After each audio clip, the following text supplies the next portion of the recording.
Pronto, gente. Então, hoje nós vamos dar seguimento às sessões de neuroradiologia. O tema é malformações congênitas infratentoriais. Para quem não me conhece, eu sou Marina, fellow de neuro.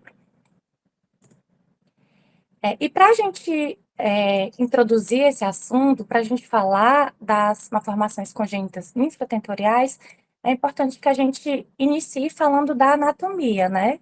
Do compartimento infratentorial.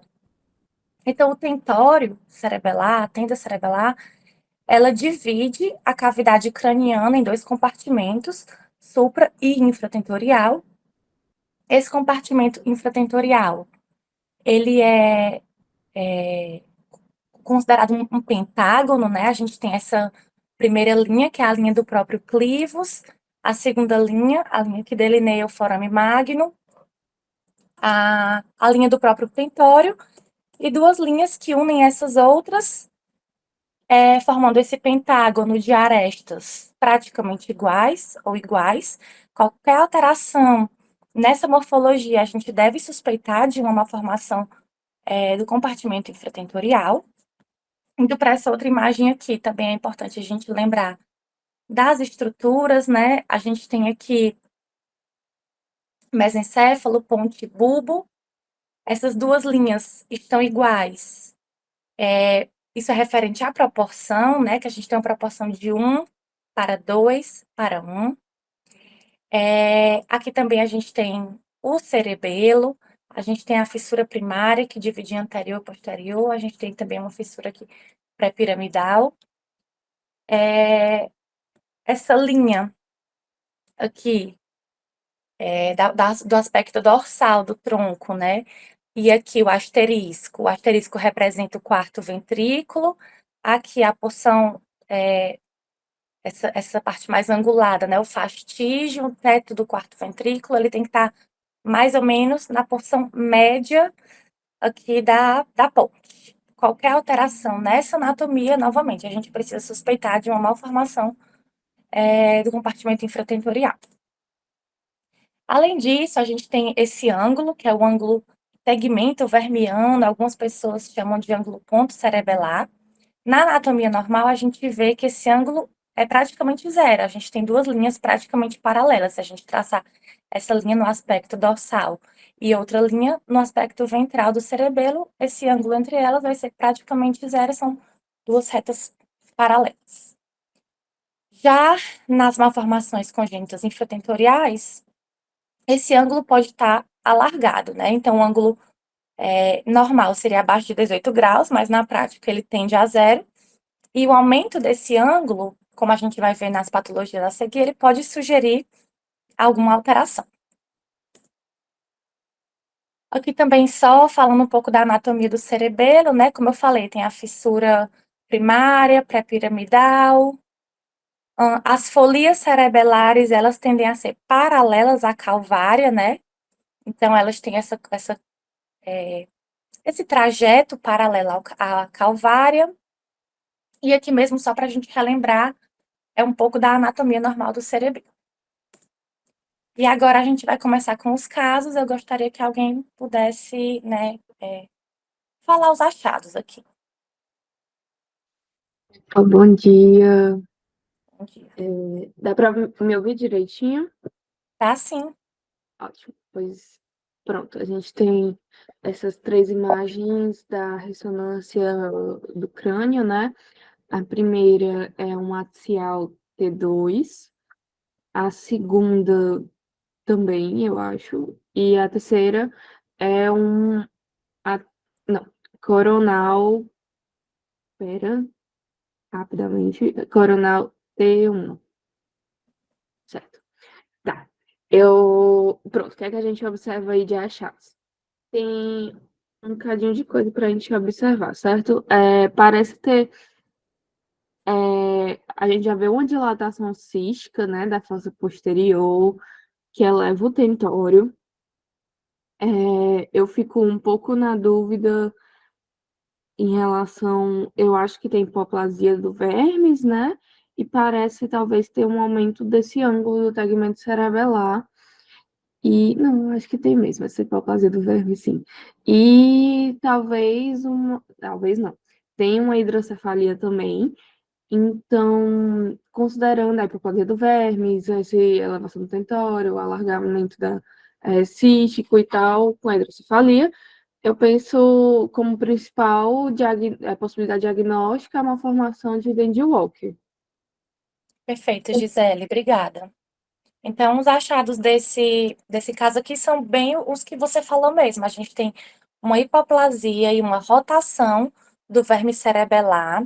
Então, se a gente fosse calcular o ângulo tegmento vermiano, que ele ia com certeza estar aumentado, né? E aí a gente tem essa dilatação cística da fossa posterior, que se comunica com o quarto ventrículo, e associado a isso, a gente tem uma hidrocefalia do compartimento supratentorial também. E como você bem falou, aqui a gente tem um caso de malformação de Dandy-Walker, né? A gente tem uma tríade principal que é encontrada em 100% dos pacientes, que é essa hipoplasia do vermes com rotação, a dilatação cística do quarto ventrículo e a fossa posterior alargada. O tentório e a tórcula, eles tendem a estar elevados, né? Eles deveriam ser implantados a um ângulo de 45 graus. E, além disso, os achados de imagem, a gente pode ter em até 50% dos casos disgenesia do corpo caloso, a gente tem aqui, encefalocele occipital pode estar presente, polimicrogiria, heterotopia. Além disso, a gente pode ter malformações cardiovasculares, pode ter espinha bífida associado, certo? Esse paciente aqui também tinha um hipertelorismo, se você observar que a distância entre os globos oculares, né, ela está aumentada e os hemisférios cerebelares desviados lateralmente. Ainda dentro das malformações císticas do compartimento infratentorial, a gente tem essa imagem aqui, se alguém puder comentar.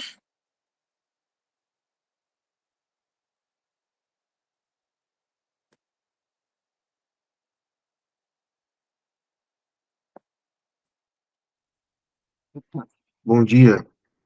Oi. Pronto, vamos lá. Nós temos aqui as duas primeiras imagens, né? São T2, axial, sagital e axial. A última é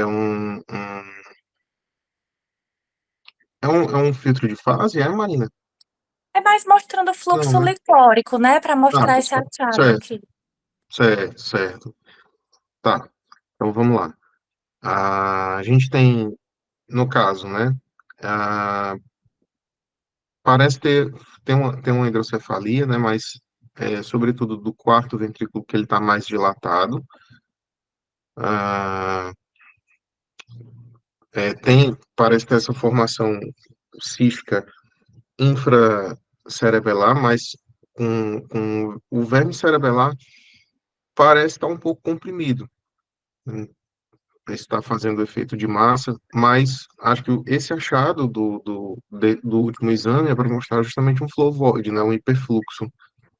E aí, assim, formação cística, infracerebelar, com vermes, fazendo efeito de massa, né, com vermes, pode ser justamente a persistência da bolsa de Blake fazendo um cisto e a não regressão, né?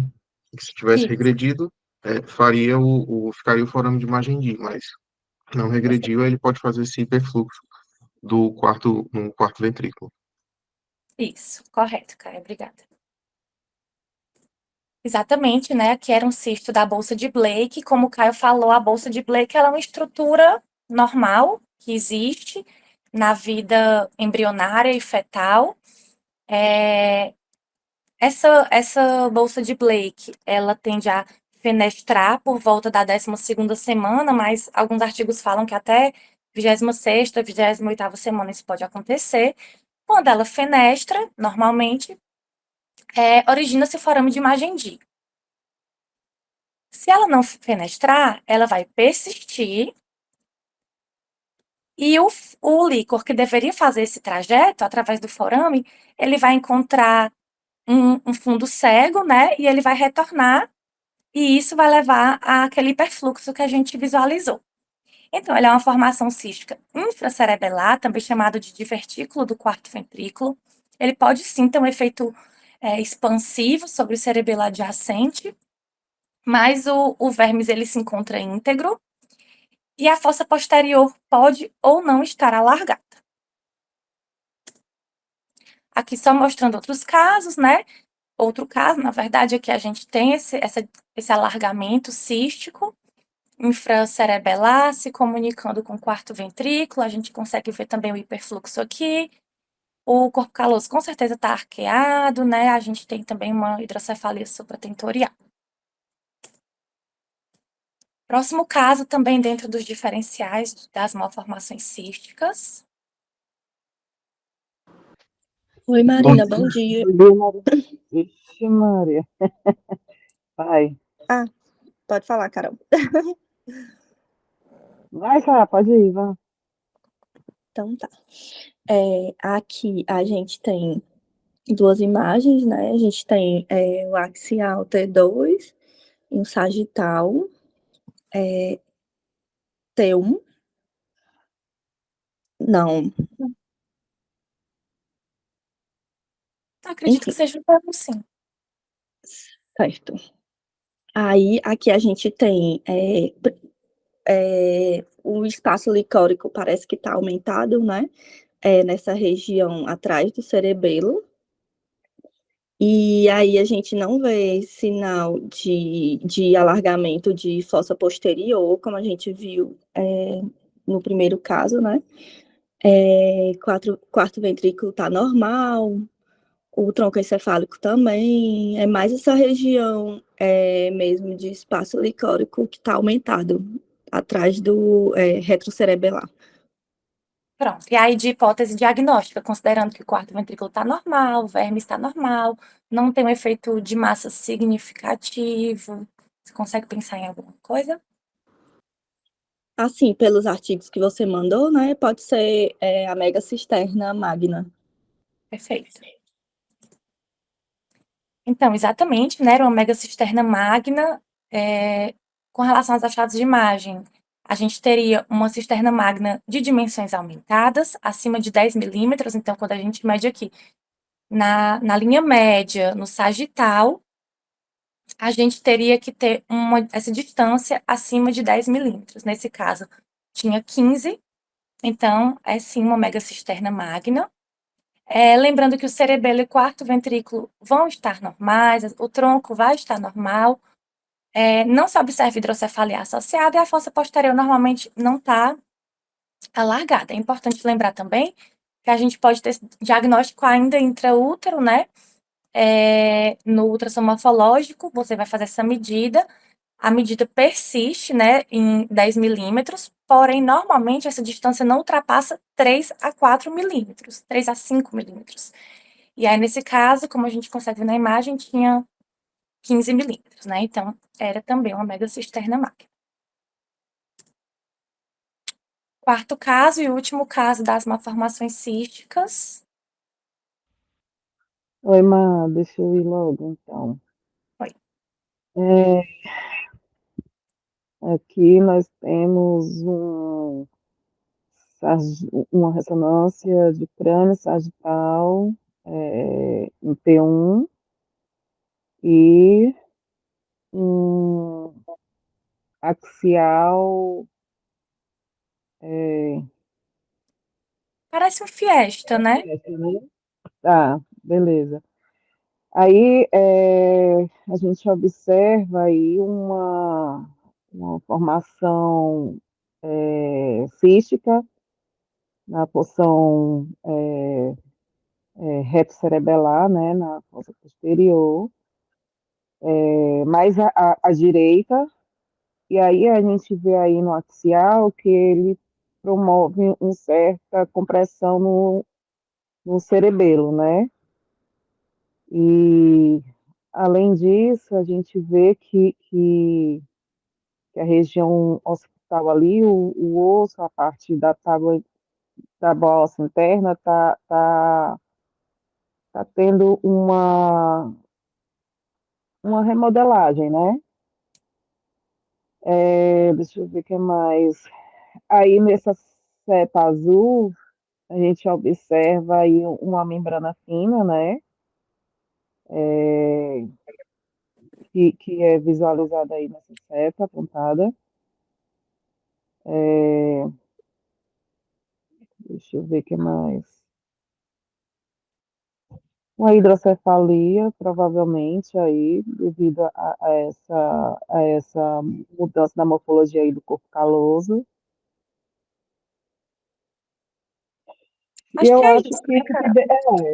eu acho que assim o que pesa mais aí para a gente matar o diagnóstico é essa membranazinha fina aí apontada aí pela seta azul, né? Que aí provavelmente dentro do contexto das malformações císticas a gente pode pensar em cisto aracnoide, né?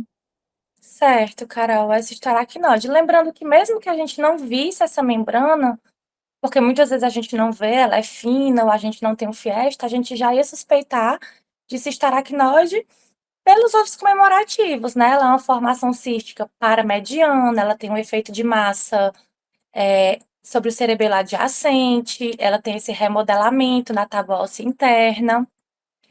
E aí são achados bastante comuns, né? Que a gente costuma ver na nossa rotina. Normalmente, formações císticas menores, que são achados incidentais, né? Essa aqui era um pouquinho maior, então, como você falou, realmente ela tem esse arqueamento do corpo caloso, um afilamento também, provavelmente, e uma dilatação do sistema ventricular supratentorial. Mas independente dessa membrana, da gente ter o fiesta ou não, a gente já ia suspeitar pelos outros achados de imagem, né? Então, Não, sim, exato, exato.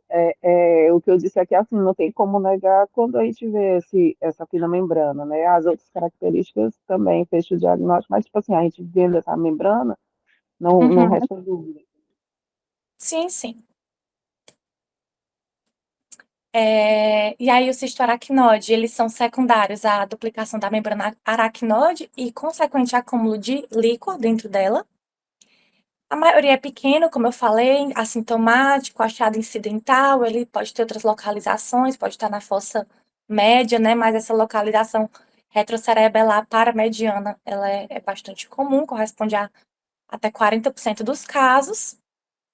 E com relação aos aspectos de imagem, é o que a gente já falou. A formação cística de membranas finas, que muitas vezes a gente não vai conseguir visualizar, retrocerebelar, paramediana, tem esse efeito expansivo sobre as estruturas adjacentes e pode promover o remodelamento da tábua óssea interna occipital. Então, aqui, essa imagem, né, ela é importante por quê? Porque a gente consegue usar como fluxograma no nosso raciocínio, né? Então, você tem uma formação cística, uma dilatação cística da fossa posterior, você deve fazer essas perguntas, né? Como é que está o vermes? O quarto ventrículo está alargado?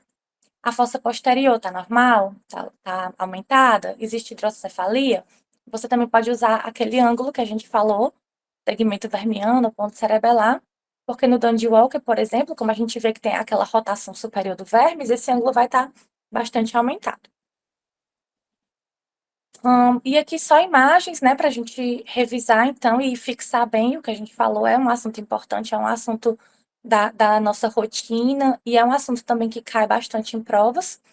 Então, nessa primeira imagem, a gente vê que tem essa formação cística, que tem associado, né, que se comunica com o quarto ventrículo, que tem associado um dismorfismo, né, do verme cerebelar, uma rotação. Então, aqui, Dandy Walker.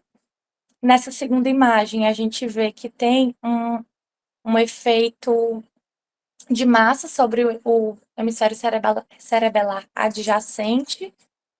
O quarto ventrículo está normal, o sistema ventricular supratentorial está normal, que era um cisto aracnoide.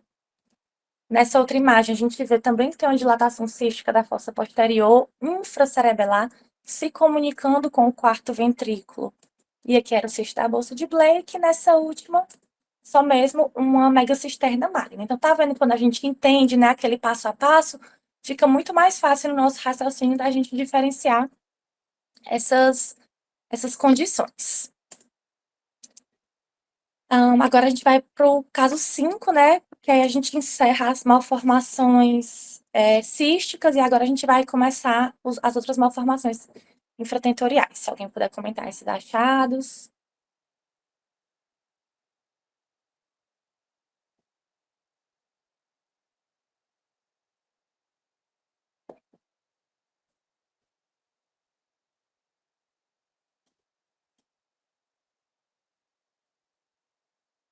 Bom, eu posso falar, né? A gente tem 3 imagens axiais, ponderadas em T2. O axial é muito importante nessa condição, nesse achado, né? Essa imagem aqui é um corte mais inferior, mostrando que os hemisférios cerebelares, eles estão justapostos, então a gente não tem o vermes cerebelar, apenas os hemisférios cerebelares justapostos, porém não fundidos. Isso é importante porque existem algumas condições em que os hemisférios cerebelares estão fundidos, e a gente vai ver ainda a seguir.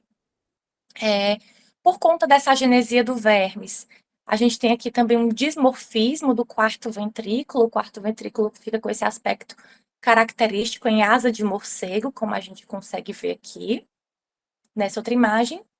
E aqui a gente tem um achado também bem clássico dessa síndrome, dessa condição, que é cobrado em prova também, que é o sinal do dente molar, que a gente consegue ver no axial, por conta que os pedúnculos cerebelares superiores, eles estão espessados e horizontalizados. Então, como eles não estão em sua posição habitual, eles estão horizontalizados. Quando você vai para o plano axial, você tem essa imagem aqui que fica, né, semelhante a um dente molar. Então, o sinal do dente molar, bem característico da síndrome de Joubert. A síndrome de Joubert é um distúrbio autossômico recessivo. Com relação aos achados de imagem, a gente pode ter uma hipoplasia, uma displasia do verme cerebelar, como a gente consegue ver aqui também nessa imagem, né? Naquela outra, a gente não conseguia nem ver o vermes, a gente via só uma aproximação dos hemisférios cerebelares. Aqui a gente tem um vermes hipoplásico, displásico. Existe o sinal do dente molar, que eu falei com relação aos pedúnculos cerebelares superiores espessados, alongados e horizontalizados, que é essa imagem que está visualizada aqui na letra A. E o sinal da asa de morcego, que é esse quarto ventrículo dismórfico, por conta da ausência do vermes. Pode também estar associada a outras anormalidades do tronco, em 30% dos casos, dismorfismo do tecto, do mesencéfalo, e também alterações da ponte. Agora eu trouxe outros casos, assim, para eu falar também, né? O macrocerebelo é um cerebelo de dimensões aumentadas, porém sem outros comemorativos, né? Ele vai ter morfologia habitual, ele pode ser um achado isolado, ou fazer parte de síndromes ou doenças neurometabólicas, como as mucopolissacaridoses. E com relação aos achados de imagem, é só uma alteração nessa proporção, né? Um aumento do volume do cerebelo, mas ele preserva suas outras características. E os hemisférios são mais afetados que o vermes. Então, aqui só mesmo uma representação. A romboencefalosinapse é quando esses hemisférios cerebelares eles estão fundidos. A gente não tem um vermes, né? Diferentemente daquele caso que estava apenas justapostos, aqui a gente tem o cerebelo como uma estrutura única. Além disso, as folias elas ficam mais transversas, né? Assim, mais horizontalizadas, elas perdem aquele padrão que eu citei no começo da aula, que era falando de que elas manteriam o eixo, né, paralelo à calvária, então que elas ficam mais transversas, horizontalizadas, pode estar associada aos VACTEL e também à síndrome de Gomes-Lopes-Hernandes, que o Dr. André até tem alguns casos, caso vocês tenham interesse em ver depois. Com relação aos achados de imagem, é isso: a ausência parcial ou total do vermes, a continuidade dos hemisférios cerebelares, núcleos denteados e pedúnculos superiores. Normalmente esse paciente ele é sindrômico, né? Ele tem muitos outros achados associados. Com relação às outras digenesias cerebelares, a gente pode ter heterotopia cerebelar, a gente pode ter a fenda cerebelar, né? Que é essa descontinuidade que vai desde a superfície externa do cerebelo, pelo parênquima em direção ao quarto ventrículo.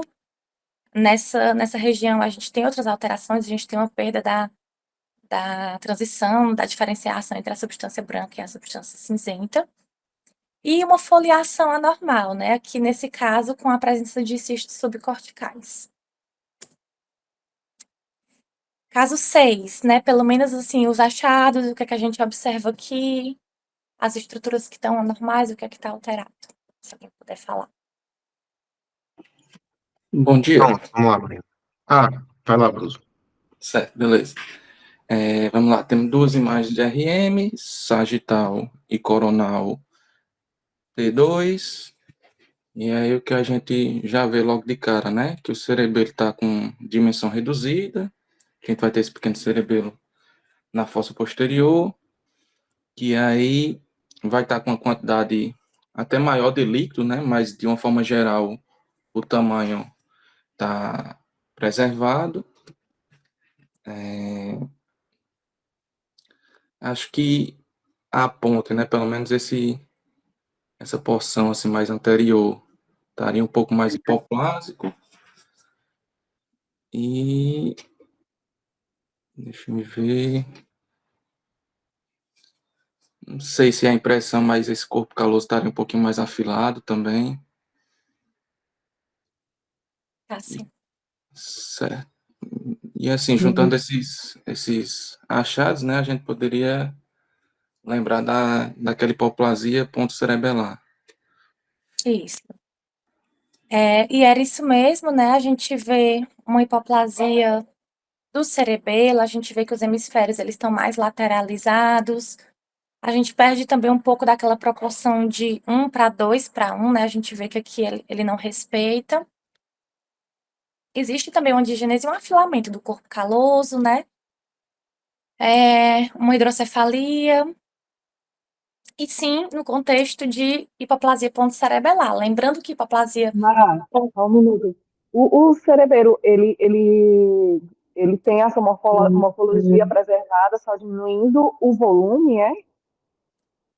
Só Na reduzindo o seu volume? verdade, Carol, eu vou até falar isso aí. A hipoplasia pontocerebelar ela é um espectro, né?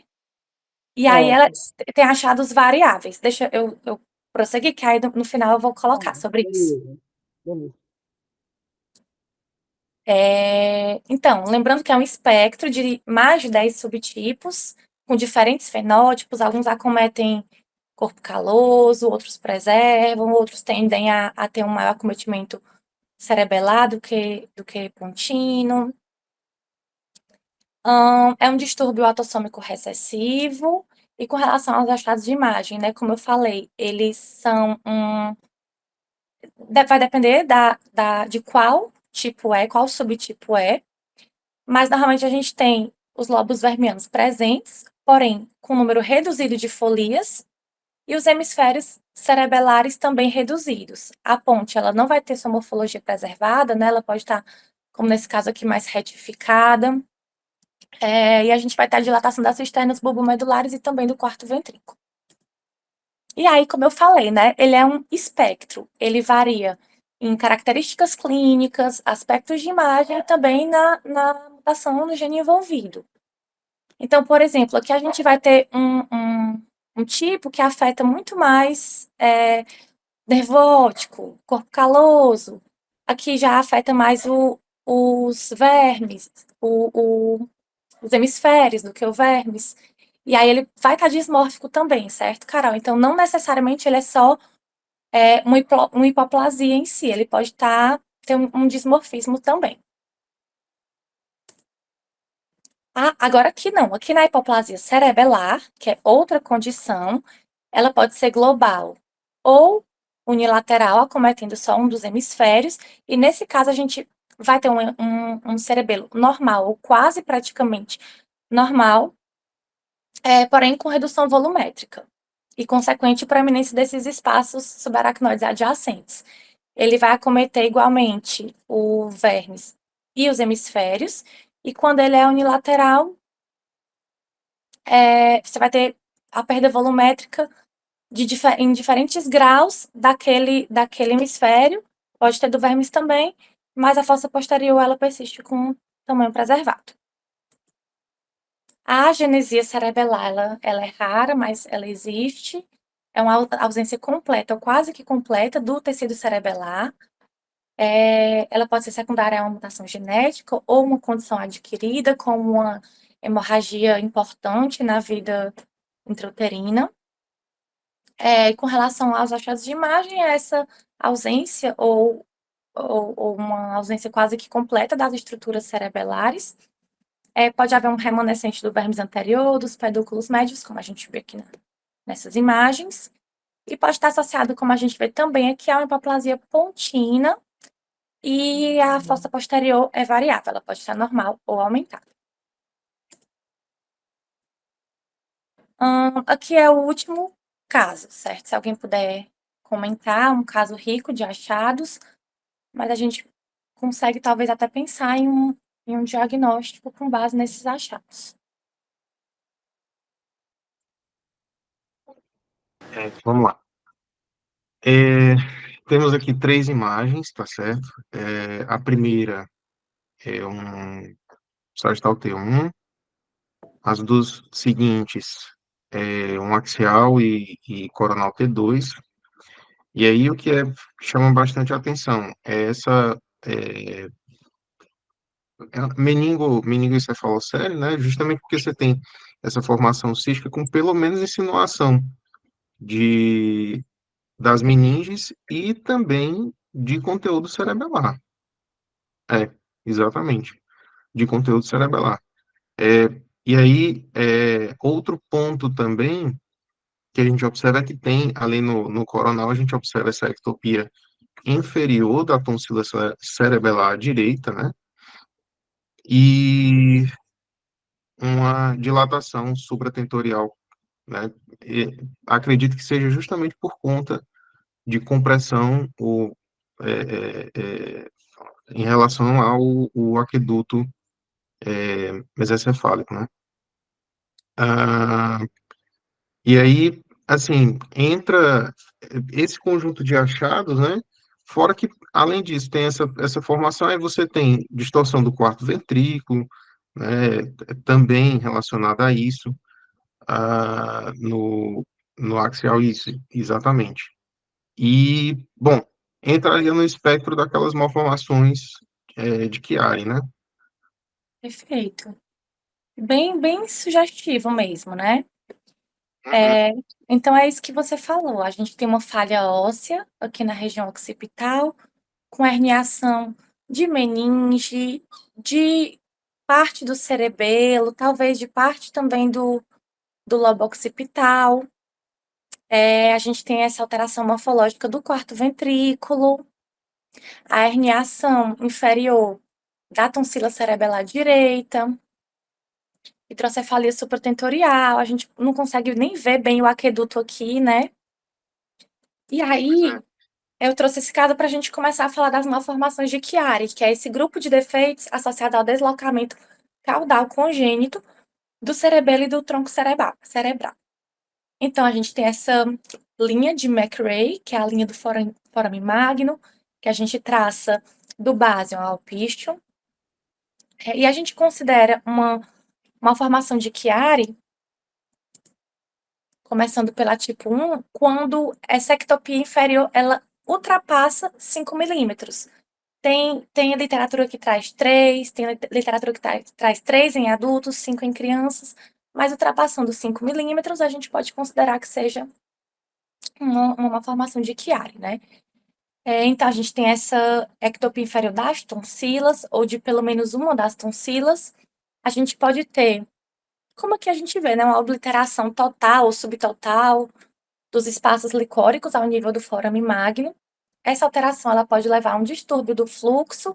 Esse líquor que não vai conseguir circular normalmente, ele pode começar a infiltrar a medula e levar secundariamente a uma seringomielite, em até 40% dos casos. Claro que vai depender do grau da malformação de Chiari. No Chiari 2, a gente vai ter o deslocamento também do bulbo, do quarto ventrículo e do vermes, através do forame magno.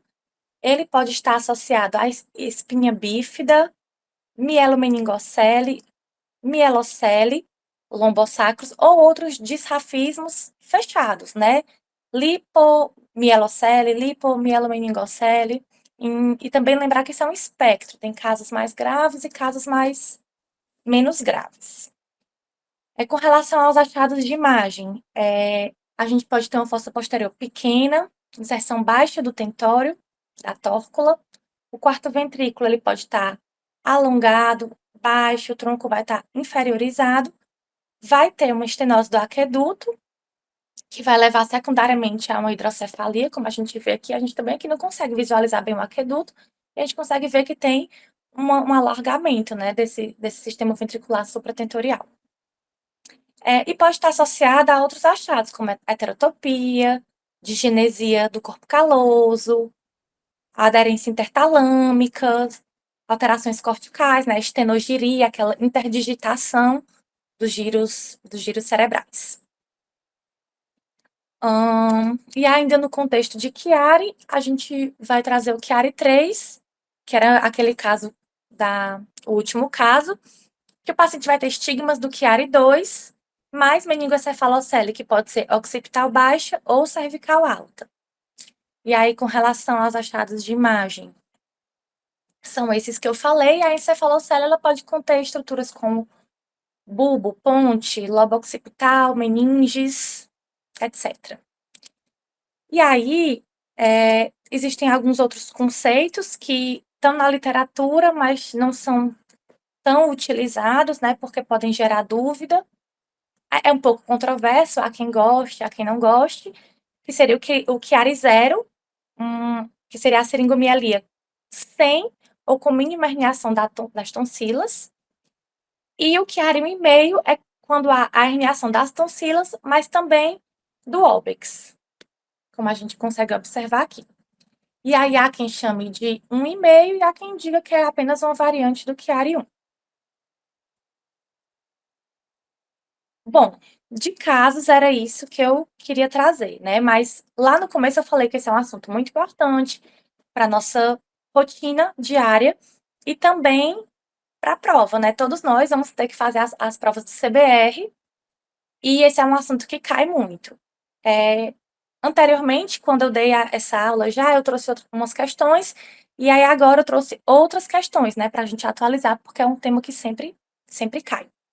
Então, com relação à imagem a seguir, qual a principal hipótese diagnóstica? Eu acho que nesse caso a gente já, depois dessa aula, não tem dúvidas. A gente tem essa alteração cística na fossa posterior, a gente tem associado uma alteração do verme cerebelar, que está rotacionado superiormente, né? A gente tem aquele ângulo aumentado. Claro, a gente tem outros achados aqui no tronco, mas a imagem que eles colocaram foi exatamente essa, e eu acho que a gente precisa sim pensar em Dandy Walker.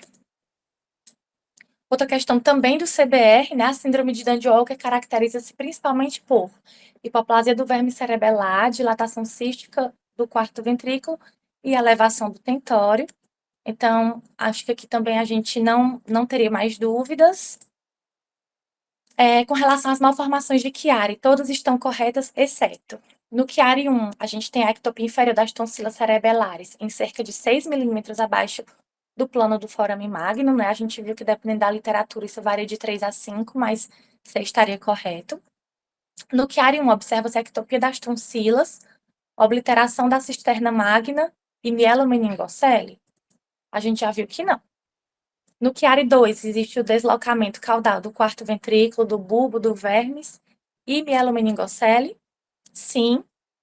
O Chiari 3 caracteriza-se pela presença de disrafismo occipital e cervical. A gente viu sim que pode ser occipital baixo ou cervical alto. E no Chiari 3, o corpo caloso pode ser digenético e existir hidrocefalia concomitante? Sim. Mais uma questão do CBR. Sobre as malformações da fossa posterior, assinale a alternativa correta.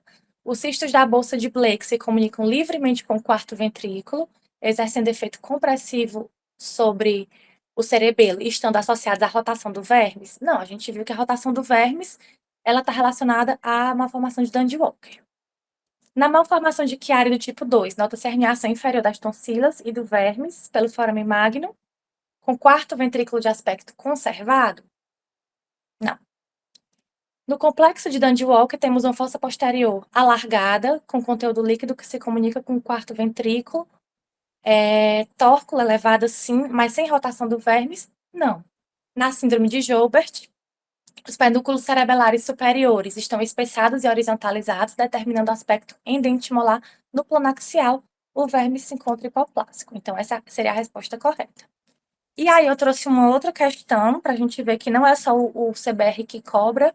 Essa questão é para quem tem interesse em fazer, né, trabalhar fora e para os Estados Unidos. É uma questão do USMLE. Ele trazia somente essa imagem axial de TC. E ele pergunta, né, que esse achado de TC, ele pode estar associado com qual outro achado? E aí é somente essa imagem, e as opções são acromegalia, espinha bífida, trauma não acidental e seringomielite. E aí a gente vê que tem uma dilatação cística, né, da fossa posterior, que se comunica com o quarto ventrículo. Esse verme cerebelar, ele deve estar dismórfico. Aqui era uma malformação de Dandy-Walker. E lá na hora que eu fui falar do Dandy-Walker, eu falei que podia estar associada à heterotopia, a algumas malformações do desenvolvimento cortical, mas eu falei também que podia estar relacionada a alterações cardiovasculares e espinha bífida. Então, a resposta seria espinha bífida. Aqui não sei se dá para ver bem, mas bem aqui a gente tem uma falha de fusão aqui nos elementos posteriores. E nas próprias aulas do USMLE, ele traz essas associações que eles gostam muito. Então, o Chiari 1 estaria associado com siringe, o Chiari 2 com a mielomeningocele e o Dandy-Walker com a espinha bífida. As referências foram aquelas que eu enviei para vocês, e era isso.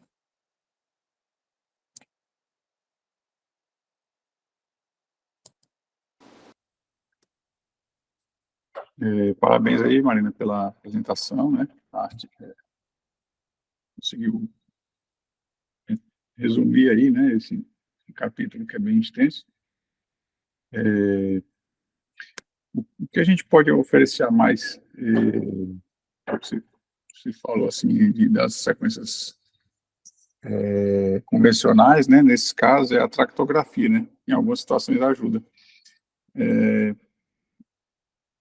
No artigo que você enviou, tem alguns casos que ele demonstra, né, aquela Tegmental Cap Place, no Joubert. Depois vocês dão uma olhadinha nisso aí, e quando vocês se depararem com um caso desse, se tiver condição de fazer, né, aí uma tractografia fica bem elegante aí de demonstrar a alteração, né. Tem outras coisas, né, que infelizmente não dá tempo de falar na aula, né, mas, assim, dentro do possível foi bem completa aí a apresentação, e o pessoal também participou bem aí, viu, o pessoal que estudou aí. O básico que vocês precisariam saber, eu acho que está aí. Inclusive, para acertar as questões da prova. Isso aí é o suficiente. Beleza? Então, boa semana aí a todos. Parabéns. Obrigada. Muito bem, Marina, parabéns, pessoal. Claro que tem, o tema é amplo, né? Tem muita coisa de displasia de tronco, de malformação, chama de tronco, mas são casos mais raros, casos mais atípicos. Eu acho que para o radiologista geral não caberia, né? Nem para fins de prova, nem para fins da sua atividade diária, né? No dia que você desfrontasse com isso, se deparasse com isso, talvez fosse aquele momento de parar, poxa, isso aqui não está encaixando naquilo que eu aprendi, que eu vi na literatura, que eu vi na aula da Marina. Então, eu acho que a Marina abordou muito bem, parabéns aí pela sua didática, pelo seu domínio no tema, né, pela sua tranquilidade em apresentar, e também pelos slides, e a forma que você colocou os casos, e no final, as questões, né, para vocês verem como é muito pertinente. Fica até essa sugestão também, que na apresentação de vocês sempre coloquem 2, 3, 4 questões do tema apresentado, até para valorizar aí esse esforço de vocês em estudar os artigos e as aulas, né? Saber que cai. É sempre com essa lógica de eu estou aprendendo para a minha atividade prática, eu estou aprendendo também porque eu vou ter que prestar uma prova, que eu vou ter que tirar um título de especialista. Aí, parabéns novamente aí, Marina, pela sua didática. Foi bem bacana. E o pessoal que participou também é sempre muito... É um feedback, né? Muito bom, é retroalimentador para quem está apresentando quando vocês participam. Boa semana, pessoal. Boa semana, professor. Obrigada, gente, pela participação.